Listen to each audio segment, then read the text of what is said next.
시청자 여러분 안녕하십니까? BTV 뉴스입니다. 먼저 이 시각 주요 뉴스입니다. 해외 직구한 지 1년이 되지 않은 전자제품을 중고거래할 경우 자칫 전파법 위반으로 처벌받을 수 있어 주의하셔야겠습니다.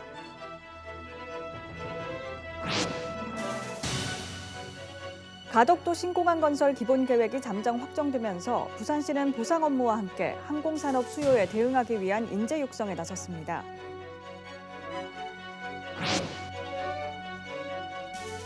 수영구 국민체육센터에 어린이 전용 풋살장이 문을 열었습니다. 올가을 어린이집 등의 운동회장으로 활용이 기대됩니다.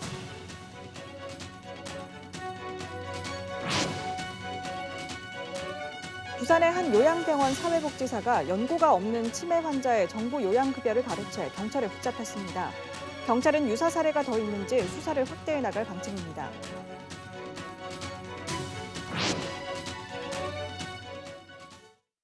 최근 개인이 온라인 등을 통해 전자제품을 해외에서 직접 구매하는 사례가 나날이 늘어나고 있는데요. 하지만 해외 직구한 지 1년이 되지 않은 전자제품을 중고거래할 경우 자칫 전파법 위반으로 처벌받을 수 있어 주의하셔야겠습니다. 박재한 기자입니다. 태블릿 PC와 스마트폰, 블루투스 이어폰 등 해외 직구로 구매한 전자제품을 판매한다는 게시글입니다. 해외에서 적합성 평가를 받지 않은 전자제품을 반입 후 1년 안에 판매하면 전파법 위반으로 3년 이하의 징역 또는 3천만 원 이하의 벌금에 처해질 수 있습니다. 부산 전파관리소에서 지난해 부산과 경남 지역 중고거래 사이트를 단속한 결과 63건이 적발됐습니다. 적합성 평가란 방송통신 기자재에 대해 정부가 제품의 안정성과 신뢰성을 보증하는 제도이고, 스마트폰이라던가 블루투스 이어폰 등 방송통신 기자재는 적합성 평가를 받아야 하고 제품에 인증 표시를 부착하여 판매해야 합니다. 2018년부터 지난해까지 5년 동안 해외 직구 이용자와 구매 건수는 각각 3배가 늘었습니다. 구매액도 지난해 47억 달러, 우리 돈으로 6조 2천억 원에 달해 매년 최고액을 경신했습니다. 정부는 지난해부터 개인 사용 목적으로 해외 직구한 전자제품에 대해 반입 후 1년이 지났다면 적합성 평가를 면제받은 것으로 간주하고 판매가 가능하도록 했습니다. 반입 1년 이후 재판매를 하더라도 적합성 평가가 면제됐다는 사실을 증명할 수 있어야 합니다. 해외 직구로 구입한 태블릿 PC를 중고거래 사이트에 재판매하여 전파법을 위반하는 사례가 발생하고 있는데, 개인이 해외에서 반입한 전자제품은 1년이 경과해야 판매할 수 있습니다. 그렇지 않으면 전파법으로 처벌받을 수 있고, 그렇기 때문에 주의해야 합니다. 특히 아직 국내에 출시되지 않은 전자기기 등을 들여와 재판매할 경우 더욱 주의가 필요합니다. BTV 뉴스 박찬입니다. 가덕도 신공항 건설 기본 계획이 잠정 확정되면서 이대로라면 내년에 공사에 들어가 2029년 말에는 공사가 마무리되는데요. 부산시는 원활한 공사 진행을 위한 보상 업무와 함께 항공산업 수요에 대응하기 위한 인재 육성에 나섰습니다. 김윤정 기자입니다. 24시간 운영 가능한 국제공항인 가덕도 신공항. 조기 개항을 위해 내년 국비 정부안에 5,363억 원을 확보했습니다. 이에 부산시는 보상 전담부서 신설과 함께 보상 업무 추진에 나섰습니다. 하반기에 이제 보상 물건 조사라든지 관련 내용을 준비를 해가지고 내년에 본격적인 보상에 착공하여 내년 12월 공사 착공하는데 문제가 없도록 조치할 계획입니다. 또 부산시가 제시한 가덕도 신공항 관련 산업 청사진 가운데 하나는 항공 분야 인재 육성입니다. 신공항 조기 개항을 기반 삼아 항공기 유지 보수, 정비 등 항공 분야 인재를 부산이 직접 키운다는 겁니다. 먼저 특성화 고등학교인 서부산 공업고를 2024년 부산 항공고등학교로 전환하기로 했습니다. 기존 항공산업의 미래 항공산업 인재 수요를 고려한 항공 특성화 대학 지정 등 대학 지원 체계 방향도 제시할 계획입니다. 부산이 직접 키운 항공 전문 인재들이 지역 항공산업을 이끌어 나갈 수 있도록 선순환 생태계 구축에 나섰습니다. 또한 가덕도 신공항을 통한 공항 경제권 활성화와 공항 복합도시 조성도 속도를 낼 전망입니다. 부산의 그 항공 산업을 어떻게 장기적으로 이끌어 나갈 건지, 항공 클러스터 그리고 대한항공 그 테크센터를 앵커 기업으로 해서 기획 사업이라 그러죠. 그런 것 몇 가지 좀 준비하고 있습니다. 가덕도 신공항으로 지역 항공산업은 비약적으로 도약할 수 있는 계기가 됐습니다. 지역의 미래가 걸린 신공항 연계 사업들에 대한 보다 철저한 준비가 절실합니다. BTV 뉴스 김윤정입니다. 수영구의 어린이 전용 풋살장이 문을 열었습니다. 수영구 국민체육센터 건물에 야외에 마련됐는데 올가을 어린이집이나 유치원 등의 운동회장으로 활용이 기대됩니다. 김석진 기자의 보도입니다. 수영구 국민체육센터 건물 위 빈 마당이었던 곳에 풋살장이 들어섰습니다. 바닥은 인조 잔디가 깔려 있고 골대와 의자 등이 설치됐습니다. 부산의 공공기관에서 운영하는 체육시설 중 어린이나 유아를 위한 전용 풋살장을 만든 곳은 이곳이 처음입니다. 어린이 전용인 만큼 모든 시설물엔 안전장치가 마련됐습니다. 철제 골대와 의자는 바닥에 고정돼 있고 외벽 등 시설물엔 충격 흡수 시설이 부착돼 있습니다. 또 인조잔디와 바닥 탄성재는 모두 친환경 제품입니다. 수영구는 12약 10억 원으로 900제곱미터의 면적의 풋살장 2면을 만들었습니다. 다목적 체육관이나 실내 체육시설은 성인도 이용 가능하고 어린이들도 이용 가능하지만 성인분들은 성인이나 청소년들은 학교 체육시설이나 다양한 곳에서 뛰어놀 수 있고 건강을 유지할 수 있지만 우리 유아나 어린이, 초등학교 어린 저학년들은 이런 공간이 특별히 마련이 되어 있지 않으면 즐겁게 뛰어놀 수 있거나 건강을 유지할 수 있는 공간이 부족해서 풋살장을 이용하려면 국민체육센터로 예약하면 됩니다. 이용 대상은 어린이집 원화부터 초등학교 2학년까지 가능합니다. 풋살장엔 조명이 없어 이용 시간이 제한적입니다. 평일은 오전 9시부터 오후 6시까지, 토, 일요일은 오후 4시까지입니다.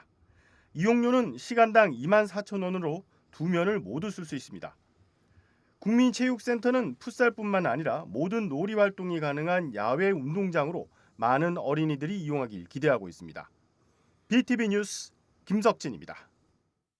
어르신들에게 한 달에 한 번 맛있는 한 끼를 대접해오다 중단됐던 무료 중식 봉사가 3년 만에 재개됐는데요. 코로나19 여파로 중단되거나 축소되면서 아쉬움이 컸는데 이번에 재개되면서 따뜻한 정을 나누는 장이 되고 있습니다. 박철우 기자가 다녀왔습니다. 앞치마를 두르고 음식 준비에 분주한 자원봉사자들. 코로나19로 중단됐던 사상구 노인복지관의 무료 중식 봉사가 3년 만에 재개됐습니다. 아직 점심 식사 시간은 멀었지만 식당 밖은 벌써부터 많은 어르신들이 기다리고 있습니다.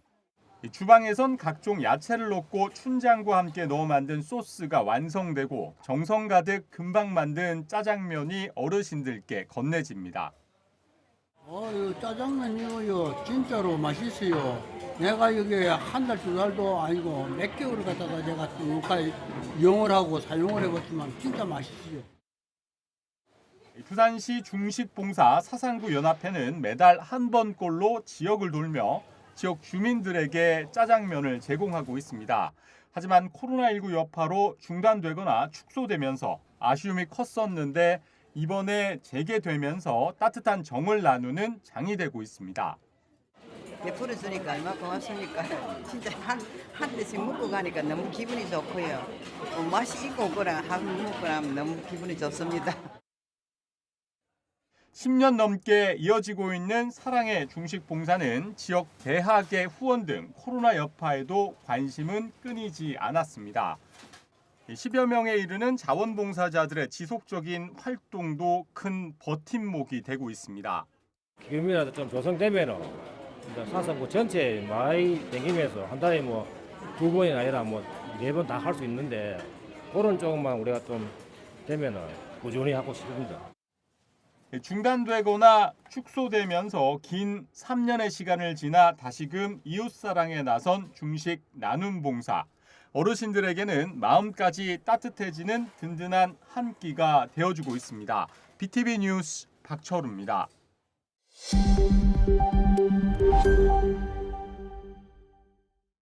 부산의 한 요양병원 사회복지사가 연고가 없는 치매 환자의 정부 요양급여를 가로채 경찰에 붙잡혔는데요.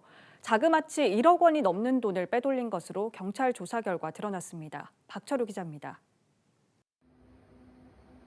한 남성이 문을 열고 곧장 현금 지급기로 다가갑니다. 잠시 뒤 휴대전화기에서 뭔가를 찾아보더니 다시 현금 지급기로 가 카드를 삽입합니다. 얼마 뒤 현금 지급기에서 현금이 인출되고 남성은 이 돈을 챙겨 유유히 나갑니다. 이 남성 부산의 한 요양병원에서 일하던 30대 사회복지사 A씨입니다. A씨는 요양병원에 입원해 연고가 없는 환자나 치매 환자를 대신해 이 정부 요양급여를 관리해 왔는데 이 돈을 중간에서 가로챘습니다. C라고 그 카드 변경 절취한 사건 부분에서 지금 의장이 나오고 있습니다. 경찰이 A씨의 주거지를 압수수색하자 환자들의 통장이 여러 개 발견됩니다. A씨의 범행은 피해 환자 유족이 유품을 정리하다 누군가 통장에서 지속적으로 돈을 빼간 사실을 확인하고 경찰에 신고하면서 드러났습니다. 세 분에 대해서는 자기가 관리인으로 지정돼 가지고 자기가 돈을 관리를 했던 사람이고 나머지 16분은 이제 사실은 관리인으로 지정은 안 했지만은 본인이 사실상 관리를 했던 거죠. A씨가 빼돌린 돈은 요양급여와 기초급여, 재난지원금으로 지난 18년부터 올해까지 1억 750만 원에 이릅니다. A씨는 이 돈으로 가상화폐에 투자해 모두 탕진한 것으로 조사됐습니다. 경찰은 A씨를 절도, 사기 등의 혐의로 구속 송치했습니다. 경찰은 사회복지사의 자격 취소를 보건복지부에 통보하고 다른 요양병원에 대해서도 사례를 점검한 뒤 수사를 확대해 나갈 방침입니다. BTV 뉴스 박철우입니다.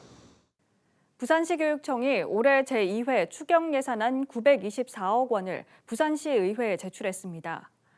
이번 추경 예산안은 학교 운영 안정화에 중점을 두고 교사들의 정상적인 교육활동 보호를 위해 59억 원, 학교 공공요금 지원에 133억 원, 지역 간 교육 격차 해소에 22억 원 등을 반영했습니다. 추경안은 시의회 심의와 의결을 거쳐 오는 25일 확정될 예정입니다. 부산장애인 자립생활센터 총연합회는 지난 6일 부산시청 앞 시민광장에서 부산 지역 장애인의 의견이 반영된 장애인 정책 위반을 촉구하는 집회를 가졌습니다.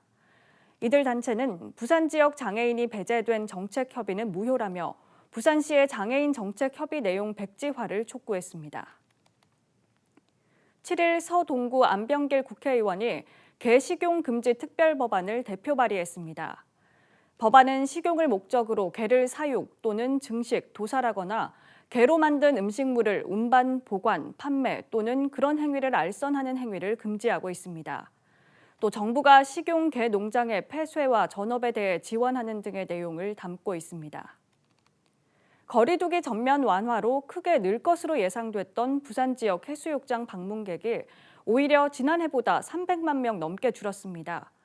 집중호우와 태풍 등 날씨 악재에 해외여행 수요가 급증한 이유도 있겠지만 콘텐츠의 한계가 드러났다는 지적도 나옵니다. 박인배 기자입니다. 올여름 부산 지역 해수욕장 7곳의 방문객은 1,700만 명. 사회적 거리두기 해제 이후 첫 여름이라 기대가 컸지만 결과는 실망스럽습니다. 지난해 2,100만 명에도 못 미치고 코로나19 이전인 2019년과 비교하면 반토막이 났습니다. 피해가 속출한 집중호우와 태풍 등 각종 기상 악재에다 해외여행 수요가 급증한 게 주요 원인으로 꼽힙니다. 하지만 기존의 콘텐츠가 한계를 드러내면서 외부적 요인을 최소화하지 못했다는 지적도 적지 않습니다. 여기서 크게 뭐 할 거리나 볼 거리 이런 것들을 찾아보기가 쉽지 않았어요. 그런 부분이 좀 부족했던 것 같고 와서 즐길 수 있는 해양 스포츠 같은 것들을 관광사 이렇게 상품이랑 좀 연계를 해서 이렇게 조금 더 개발해 주시면 카페 거리라던가 호캉스 같은 그런 많이 뜨다 보니까 해수욕장에서 진짜 해수욕을 즐기기보다 차 없는 거리라던가 요즘에 드론쇼라던가 그런 것들이 SNS에 보이면서 좀 더 활성화되면은 실제로 해운대는 지난해보다 방문객이 70만 명 줄어든 반면 야간 행사와 해양 레저가 각광받는 광안리와 송정은 5만 명씩 더 증가했습니다. 전문가들은 해수욕장이 단순한 물놀이 공간이 아니라 다양한 문화를 즐길 수 있는 곳으로 변해야 한다고 조언합니다.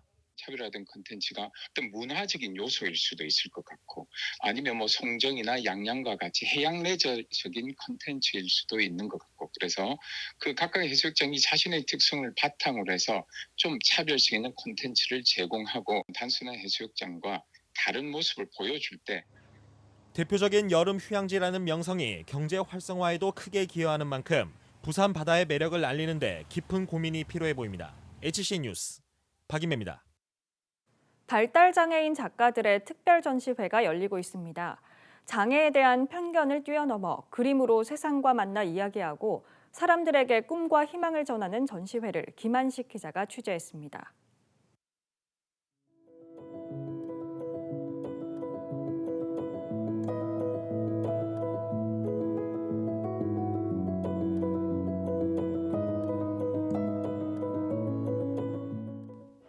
일그러진 원형과 사각형, 그리고 훈장 모양의 각종 시계들이 캔버스를 가득 채우고 있습니다.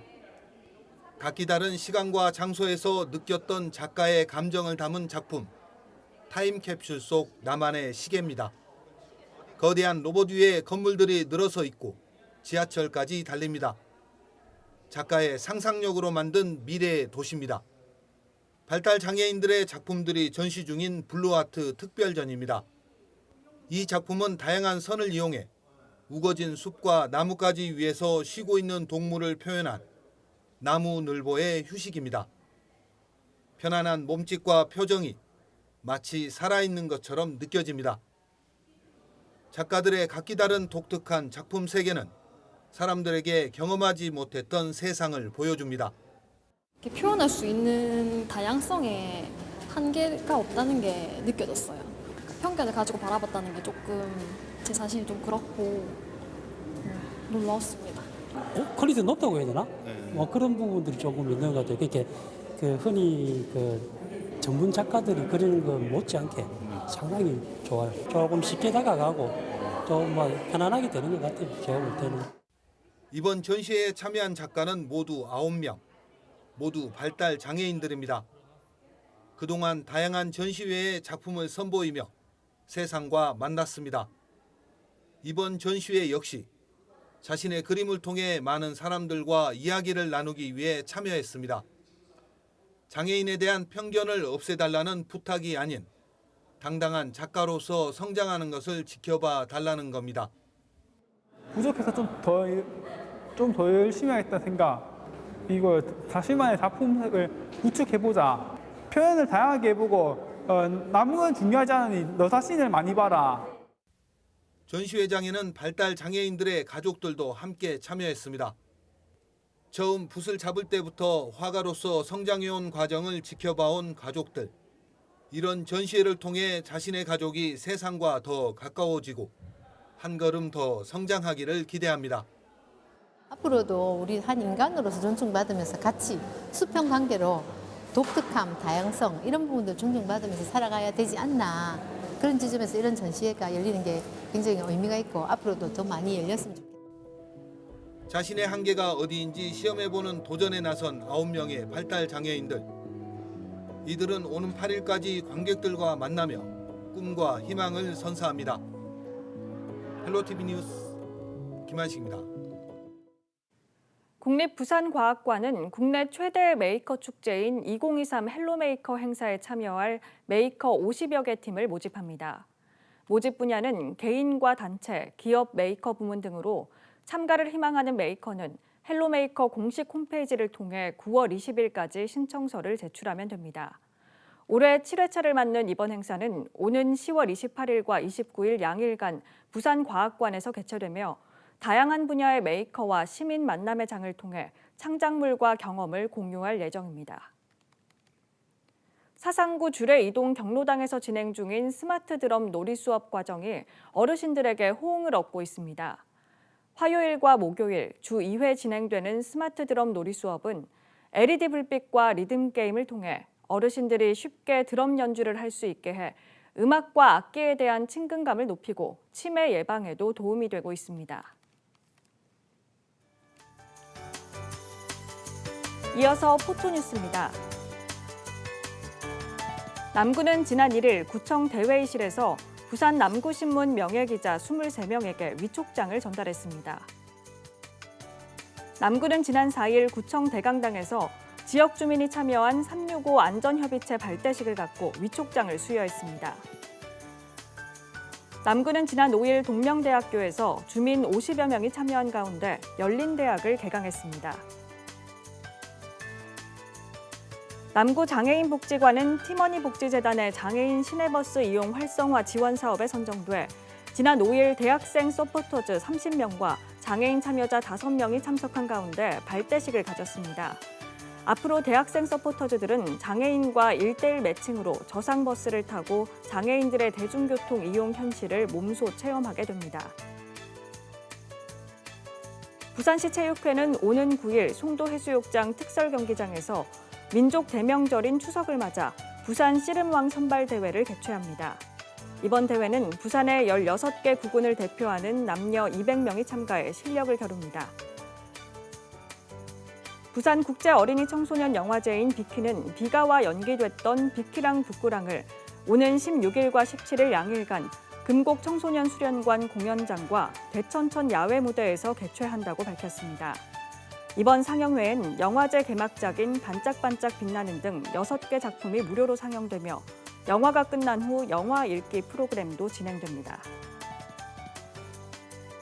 수영구 수영동 행정복지센터 직원과 수영동 새마을분협회원 등 10명은 지난 4일 동사 앞 화단에 가을 초화 150본을 심었습니다.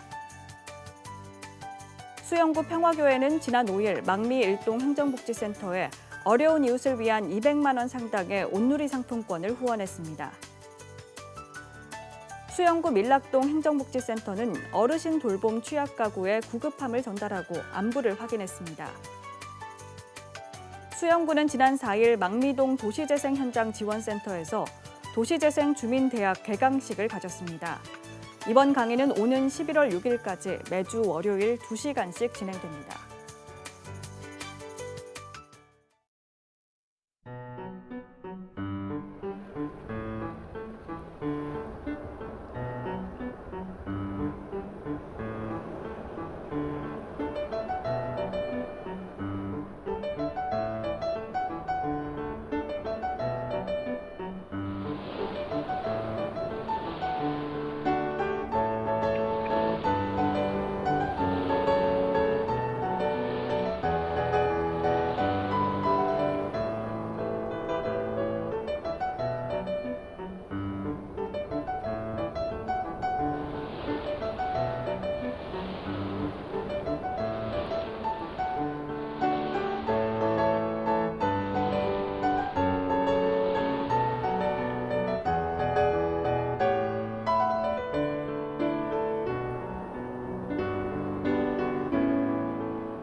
이상으로 BTV 뉴스를 마칩니다. 시청해주신 여러분 고맙습니다.